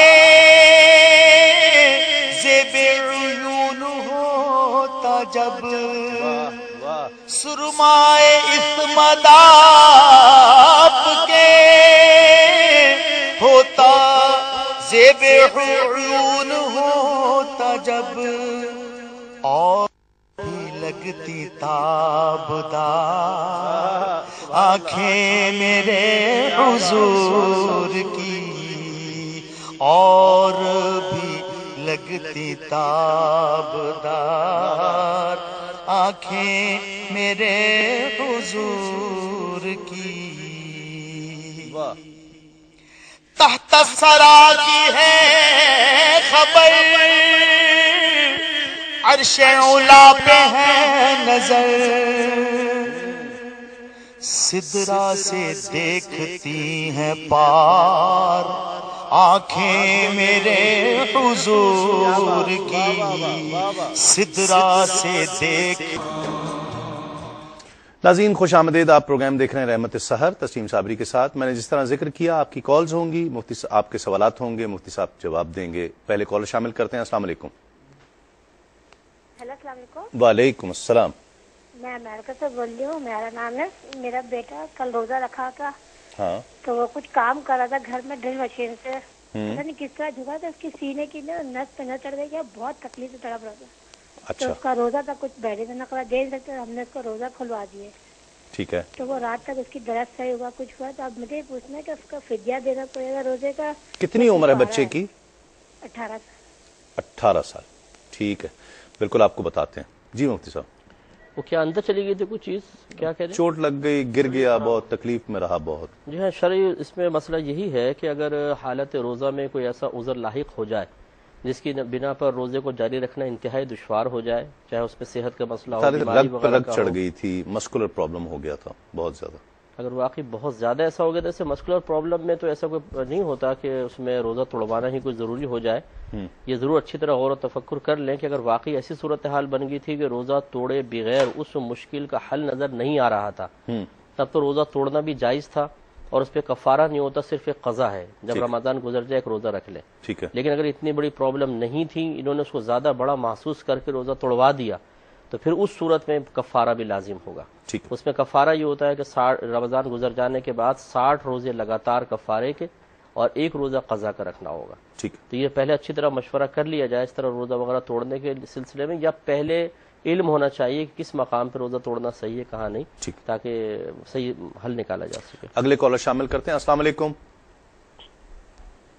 السلام علیکم۔ وعلیکم السلام ورحمۃ اللہ وبرکاتہ۔ جی کون صاحب اور کہاں سے؟ وعلیکم السلام۔ جی کون صاحب اور کہاں سے؟ ہاں میں سعودیہ بریال سے بول رہا ہوں، میرا نام مجید اقبال ہے۔ جی جی مجید اقبال صاحب فرمائیے، کیا سوال کریں گے؟ ہاں میرا سوال یہ آج کے موضوع سے متعلق ہی ہے۔ جی جی کیجیے۔ میرے گھر میں اکثر لڑائی جھگڑا میری ساس میاں میری والدہ اور میری بیگم سے لڑائی جھگڑا رہتا ہے، تو کبھی کبھی اتنا لڑائی جھگڑا ہوتا ہے میری ہمارے گھر میں سب کے ساتھ نظر لے کر وہ چلے جاتی ہے اپنے لے کے۔ ٹھیک ہے۔ تو ان دونوں میں شدید لڑائی جھگڑا ہے اور میرے گھر میں آگ لگ گئی ہے، پورا میرا گھر جل گیا ہے، پورا سامان چاول دانا سب ختم ہو گیا۔ ٹھیک ہے۔ تو ہم کو سمجھ نہیں آ رہی میرے کو کہ کیا ہو رہا ہے، کسی نے جادو کیا ہے یا کیا سمجھ ہے۔ ٹھیک ہے میرے بھائی بتاتے ہیں آپ کو۔ جی مفتی صاحب۔ جی اب یہ تو وہی بات ہے کہ بہرحال اب یہ تو سب کے تمام فریقین کی باتیں سنی جائیں، پھر پتہ چلے کہ کون قصوروار ہے، حل بتایا جائے۔ بہرحال ایک مشورہ سب کے کچھ لوگوں کا شاید ہو سکتا ہے یہ ایک مجھے اسمیل آ رہی ہے جو یہ کہہ رہے ہیں کہ شاید کسی نے کوئی جادو کر رکھا ہے۔ کچھ لوگوں کا یہ خیال ہوتا ہے جی ہمارے ہاں جھگڑے ختم نہیں ہو رہی، کچھ جادو کسی نے کیا ہوا ہے۔ لیکن یہ اس صورت میں یہ خیال انتہائی مناسب ہوگا کہ جب آپ اپنے طور پہ تمام حقوق و فرائض سب صحیح طریقے سے ادا کر رہے ہیں، شریعت پر عمل کر رہے ہیں، اس کے باوجود حالات بگڑ رہے ہیں، خواہ غصہ آ رہا ہے، خواہ لڑائی جھگڑا ہو رہا ہے، تو پھر یہ ہو سکتا ہے کہ روحانی مسائل بھی ہوں، پھر کسی اچھے عالم سے عامل سے رجوع کرنے میں حرج بھی نہیں ہے۔ تو بہرحال یہ تمام گھر والے یا ودودو کا ورد ہمیشہ رکھیں، یہ تمام یا ودودو یہ محبت بڑھانے کے سلسلے میں انتہائی مؤثر ہے، تو یہ کرتے رہیں تو انشاءاللہ اللہ کی رحمت سے۔ ایک کالر اگلے شامل کرتے ہیں۔ السلام علیکم۔ وعلیکم السلام۔ جی کون صاحب اور کہاں سے؟ عطا محمد بول رہا ہوں گجرانوالہ۔ جی عطا محمد صاحب۔ کسی عورت کو طلاق ہو گئی ہے اور اس کی عدت کتنی ہے، اور اس دوران میں وہ کسی سے مل سکتی ہے، کوئی رشتہ داروں سے کسی سے مل سکتی ہے، گھر سے باہر جا سکتی ہے؟ ٹھیک ہے بھائی بالکل آپ کو بتاتے ہیں۔ جی مفتی صاحب۔ دیکھیں سب سے پہلے دیکھا جائے گا کہ وہ عورت جو ہے وہ اس کی رخصتی ہو گئی تھی یا نہیں ہو گئی تھی۔ اگر تو نہیں ہوئی تو رخصتی، شوہر سے کبھی تنہائی نہیں ہوئی اور طلاق دے دی تو اس میں تو عدت ہی نہیں ہے۔ ٹھیک ہے۔ اگر رخصتی ہو گئی تھی، باقاعدہ تنہائی ہو گئی ہے، تو پھر یہ دیکھا جائے گا کہ وہ حاملہ ہیں یا غیر حاملہ۔ اگر تو حاملہ ہیں تو پھر جب تک بچہ پیدا نہ ہو تب تک عدت چلتی رہے گی، چاہے ایک دن بعد پیدا ہو جائے چاہے 9 مہینے بعد، عدت چلتی رہے گی۔ اور اگر یہ حاملہ نہیں ہے تو پھر یہ دیکھیں گے ان کو باقاعدہ حیض آتا ہے یا نہیں آتا۔ اگر باقاعدہ حیض آتا ہے تو 3 حیض عدت ہوگی، 3 حیض گزر جائیں گے، عدت تمام ہو جائے گی۔ وہ 3 حیض چاہے 3 مہینے میں آئے چاہے 3 سال میں آئے، 3 حیض ختم ہوں گے تو عدت ختم ہوگی۔ اور اگر حیض نہیں آتے، جیسے 55-60 سال کی خواتین ہوتی ہیں، عائشہ کہلاتی ہیں، تو یہ پھر مہینوں سے 3 مہینے ان کی عدت ہوگی، 3 مہینے گزر جائے عدت ختم ہوگی۔ اگلے کالر شامل کرتے ہیں۔ السلام علیکم۔ السلام علیکم۔ وعلیکم السلام۔ کون صاحب اور کہاں سے؟ پہلے تسلیم صاحب آپ کو اور مفتی صاحب کو اور تمام جو بیٹھنے والے صاحب ہیں ان سب کو سلام۔ میرا نام عامر عبد الکریم ہے۔ جی عامر بھائی۔ یہ جاننا چاہتا ہوں تسلیم بھائی کہ فجر کے نماز کے وقت جیسے ہم پہنچ جاتے ہیں کہ جماعت کری ہوئی ہے، ٹھیک ہے، یا ہم پہلے سنت پڑھیں یا اپنے فرض رکعت میں شامل ہوں؟ بالکل آپ کو بتاتے ہیں، بالکل عامر بھائی بتاتے ہیں۔ جی ابھی بتایا تھا کہ کوئی دیر سے آئے، جماعت کھڑی ہے، تو سب سے پہلے غور و تفکر کرے۔ اگر اس کو یقین ہو کہ امام کے سلام پھیرنے سے پہلے میں شامل جماعت سنت ادا کر کے شامل جماعت ہو سکتا ہوں تو پہلے سنت پڑھے پھر شامل جماعت ہو۔ ٹھیک ہے۔ اور اگر یہ یقین ہے کہ میں سنت میں مشغول ہوں گا تو امام صاحب سلام پھیر دیں گے، جماعت نکل جائے گی، تو پھر سنت ترک کر دے، شامل جماعت ہو جائے۔ پھر سنت کی قضا کے بارے میں علماء کا اختلاف ہے، بہتر یہ ہے کہ جب سورج طلوع ہو جائے اس کے بعد اس کی قضا پڑھنے سے۔ اگلے کالر شامل کرتے ہیں۔ السلام علیکم۔ السلام علیکم سر۔ وعلیکم السلام۔ کون صاحب اور کہاں سے؟ سر طاہر محمود قادری یاد کر رہا ہوں راولپنڈی سے۔ جی طاہر صاحب کیسے ہیں آپ؟ ٹھیک ہیں سر؟ سب سے پہلے تو مفتی اکمل صاحب کی خدمت میں بہت ہی عاجزانہ السلام۔ وعلیکم السلام۔ جی بھائی۔ اور سر ایک چھوٹا سا سوال ہے، وہ یہ کہ عورتوں کے قبرستان جانے کے متعلق کیا احکامات ہیں؟ دوسرا یہ کہ عورتیں مزاروں پہ جا سکتی ہیں یا پیروں کے پاس جا سکتی ہیں، اس کے مطابق مطلب دین کیا کہتا ہے ہمارا؟ ٹھیک ہے جی۔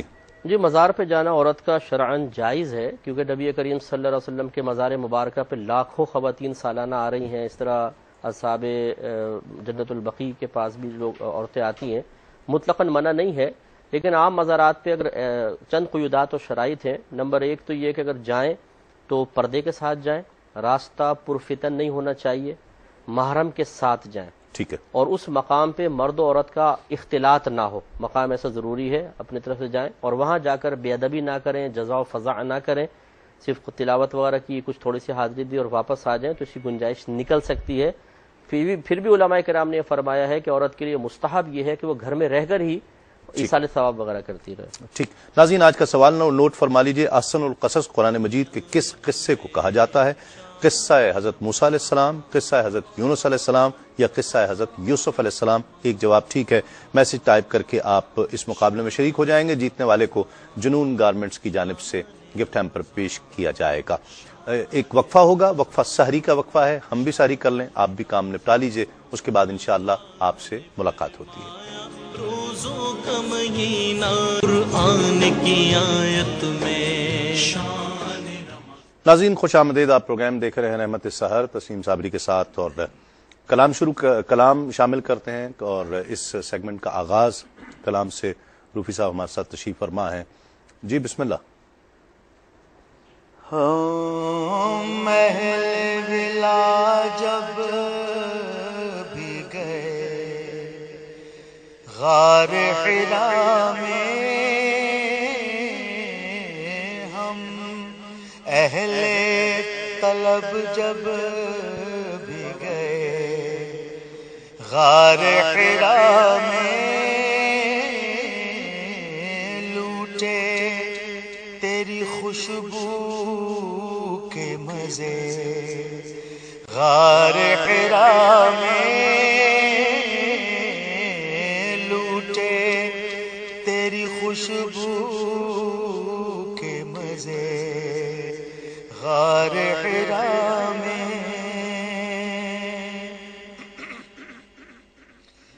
سرکار کی سنت بھی ہے،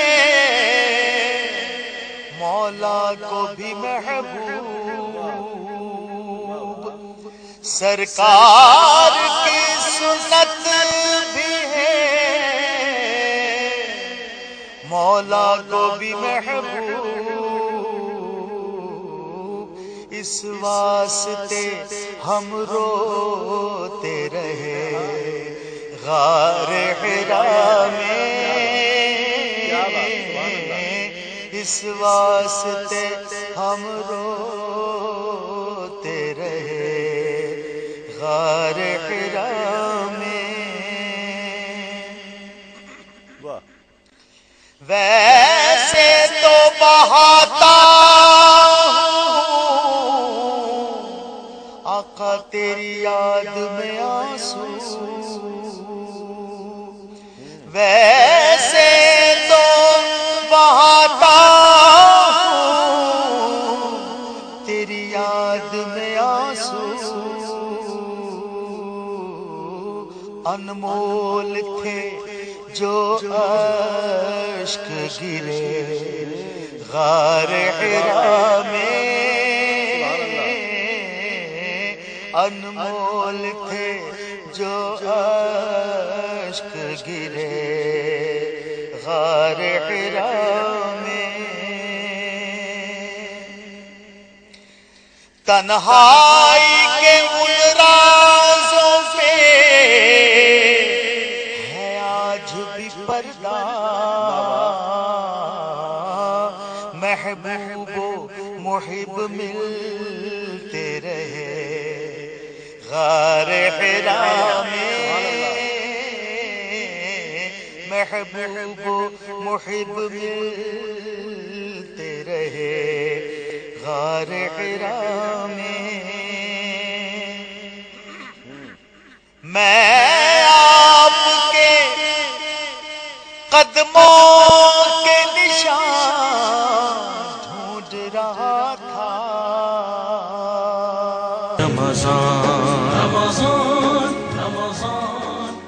ناظرین خوش آمدید، آپ پروگرام دیکھ رہے ہیں رحمت سحر تسلیم صابری کے ساتھ. وقت ہے سنہری بات کا، اور آج کی سنہری بات میں نے جو انتخاب کیا ہے انسان کے جسم میں بہت ایک نرو سسٹم ہے، بہت سی رگیں ہیں، کچھ پیغام رسانی کا کام بھی کرتی ہیں۔ مثال کے طور پر آپ کوئی بھی عمل کرتے ہیں تو آرڈر جو ہے وہ دماغ سے نکلتا ہے اور پھر وہ ایکشن کے لیے ہاتھ کو کہتا ہے۔ مثال کے طور پر اگر آپ کے کسی جسم کے کسی حصے پر مچھر بیٹھ جائے تو آپ اسے فوراً ہٹاتے ہیں، لیکن اس فوراً کے پیچھے ایک پورا ایک عمل موجود ہوتا ہے۔ وہاں سے چبھن کا ہونا، وہ سارا پیغام لے کر دماغ ایکشن کہتا ہے ہاتھ کو، ہاتھ اسے مچھر کو مارتا ہے یا بگاتا ہے یا خارش کرتا ہے۔ یہ تمام چیزیں، یہ نرو سسٹم اتنا فاسٹ ہے کہ انسان اس کا تصور بھی نہیں کر سکتا، اور دماغ سے بہت ساری پتلی پتلی رگیں جو انسان کا جو نرو سسٹم ہے وہ جاری ہو رہا ہے، اور انسان چونکہ ایک فلڈ کی صورت میں ہے، اس کا دماغ، انسان چلتا بھی ہے، کھیلتا بھی ہے، کودتا بھی ہے، بھاگتا دوڑتا بھی ہے، لیکن اس نرو سسٹم کی مضبوطی کا اندازہ آپ اس چیز سے لگا سکتے ہیں کہ انسان جو ہے وہ یہ سارے کام کر لیتا ہے۔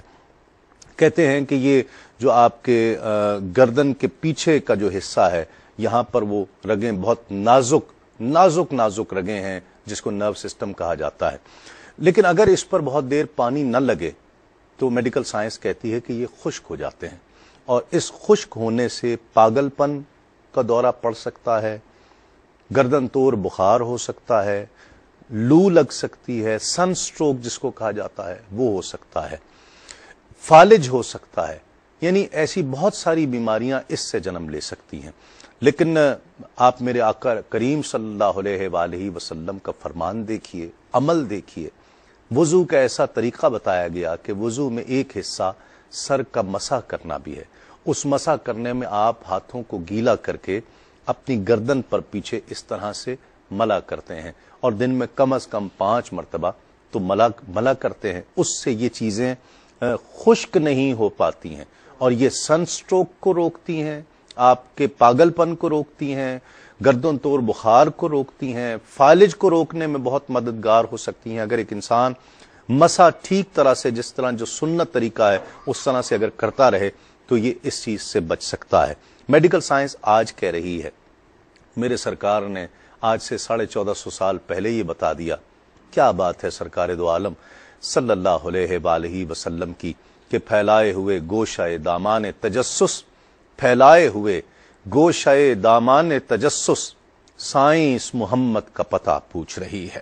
لوٹتے ہیں ایک مختصر سے وقفے کے بعد، اس یقین کے ساتھ آپ کہیں نہیں جائیں گے۔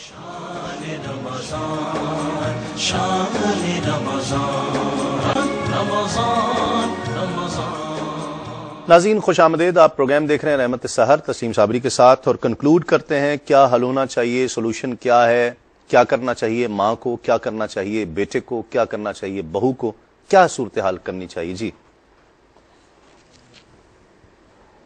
رسول اللہ صلی اللہ علیہ وآلہ وسلم کی زندگی مبارک تمام مومنین کے لیے، مومنات کے لیے اعلیٰ درجے کا نمونہ ہے۔ آپ صلی اللہ علیہ وسلم کی زندگی مختلف شعبہ جاتی زندگی جو لوگوں کی ہے، اس کے ساتھ آپ صلی اللہ علیہ وسلم کی زندگی مبارک مطابقت ہے اس کی۔ رسول اللہ صلی اللہ علیہ وسلم بطور خامد، رسول اللہ صلی اللہ علیہ وسلم بطور سسر، رسول اللہ صلی اللہ علیہ وسلم بطور داماد، اس میں تو کوئی شک نہیں کہ آپ کی زندگی ہر ایک شعبے میں رہنمائی کرتی ہے۔ لیکن یہ جو ازدواجی زندگی ہے اور گھریلو زندگی ہے، اس میں بھی رسالت مآب صلی اللہ علیہ وآلہ وسلم کی زندگی میں بہترین نمونہ موجود ہے۔ تو میں سمجھتا ہوں کہ تمام تر فتن سے بچنے کے لیے آج کے اس دور میں اس طرح کے جھگڑوں اور مسائل سے بچنے کے لیے بہترین حل ہے نبی پاک صلی اللہ علیہ وآلہ وسلم کی زندگی کے وہ گوشے جو آپ صلی اللہ علیہ وسلم کے گھر میں آپ کی ازواج کے ساتھ جو لمحات گزرے ہیں، آپ کی زندگی کے ان گوشوں کا مطالعہ کیا جائے اور حضور علیہ الصلوۃ والسلام کی زندگی سے درس لیا جائے، اور آپس میں اعتماد کی ایک صورت رکھی جائے، جیسے کہ خامد کی بیوی پر اور بیوی کی خامد پر ہوا کرتی ہے۔ حضرت ابو ہریرہ رضی اللہ تعالیٰ عنہ سے مرفوعاً یہ روایت ہے کہ آپ صلی اللہ علیہ وسلم نے ارشاد فرمایا کہ اللہ پاک ارشاد فرماتا ہے جب دو بندے اعتماد کرتے ہیں انا ثالث الشریکین، میں ان دونوں کے درمیان تیسرا ہوتا ہوں، یعنی میری رحمت ان کے درمیان ہوتی ہے، ما لم یخن احدہما صاحبہ، جب تک کہ ان دونوں میں سے کوئی ایک دوسرے کا اعتماد توڑ نہ دے، خیانت نہ کرے۔ اور پھر فرمایا فائزہ خانہ خرجت من بینہما، جب ان دونوں میں سے کوئی ایک اعتماد توڑتا ہے تو اللہ پاک فرماتا ہے میں اپنی رحمت بیچ میں سے نکال لیتا ہوں۔ میرا خیال ہے اگر اعتماد کی صورت بنائی جائے تو اللہ کی رحمت آ جاتی ہے بیچ میں۔ علامہ صاحب ماشاءاللہ آپ نے بھی دنیا بھر میں سفر کیا، کیسز دیکھتے ہیں، کس طرح کنکلوڈ کریں، کیا مشورہ دیں گے؟ دیکھیے جی، زوجین کا ایک تو آپس کا جو رشتہ ہے، قرآن مجید فرقان حمید نے اسے فرمایا کہ ہن لباس لکم وانتم لباس لہن، ایک دوسرے کے لیے لباس کی مانند ہیں، پردہ ہے ایک دوسرے کا، اس کا بڑا ایک مقدس رشتہ ہے۔ ٹھیک۔ پھر اللہ تبارک و تعالیٰ نے قرآن مجید کے اندر ان کی جو آپس کی مودت و محبت ہے اس کو اپنی نشانیوں میں سے اور رحمت میں سے قرار دیا ہے، اور اگر اختلاف کی کوئی صورت بن جاتی ہے تو اس کا بھی سلوشن قرآن نے یہ دیا ہے کہ فَبَعَثُوا حَكَمًا مِّنْ أَهْلِهِ وَحَكَمًا مِّنْ أَهْلِهَا، فرمایا کہ ایک شوہر کی طرف سے اور ایک عورت کی طرف سے کوئی منصب بنا دیں اور کوئی فیصل بنا دیں تاکہ ان کے درمیان اچھا فیصلہ کرے۔ ٹھیک۔ تیسری جو بنیادی چیز ہے تسلیم بھائی وہ یہ ہے کہ زندگی میں اگر عورت کا مزاج ایک الگ ہوتا ہے، عورت اس کو صنف نازک بھی کہا جاتا ہے، طبیعت کی، مزاج کی، نبی کریم صلی اللہ علیہ وسلم نے فرمایا کہ اس کے ساتھ سختی کرو گے تو ٹوٹ جائے گی۔ ٹھیک۔ محبت اور پیار اور جو تحمل، بردباری گھر کے اندر، یہ گھر کے ماحول کو اچھا کر سکتا ہے۔ ٹھیک۔ تو عورت کو محبت دی جائے، ماں کو بھی محبت کی ضرورت ہے، بیوی کو بھی محبت کی ضرورت ہے، ماں کو اس کے درجے کے اندر اور بیوی کو اس کے درجے کے اندر محبت دی جائے تو میں سمجھتا ہوں کہ وہ گھر جنت کے باغوں میں سے باغ بن سکتا ہے۔ صحیح۔ اور جس کا گھر، دیکھیں آج دنیا ایک مادیت کی دنیا ہے، ہر شخص مادیت کے لیے کہ زیادہ سے زیادہ چیزیں ہمارے گھر میں آ جائیں، یہ کٹن ہو، یہ صوفے ہوں، یہ بیڈ ہو، فلاں ہو، یہ ساری چیزیں گھر میں امن اور محبت نہیں لا سکتی ہیں۔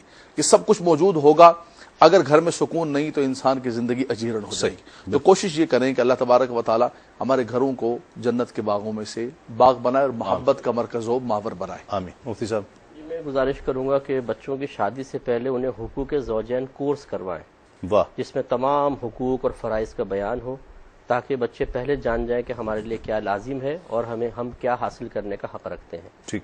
لڑکے کے لیے میرا مشورہ یہ ہوگا کہ ماں کو اس بات کا احساس دلائیں کہ شادی ہو جانے کے بعد ایسا نہیں ہے کہ بیوی آپ سے مجھے جدا کر دے گی اور آپ کی کوئی اہمیت اور قدر و قیمت کم ہو جائے گی۔ جو آپ کا مقام ہے وہی مقام آپ کا باقی رہے گا، اور بیوی کو اس بات کا یقین دلاتے رہیں کہ میں تمہارے ساتھ ہوں، اپنے آپ کو کبھی تنہا مت سمجھے۔ ٹھیک۔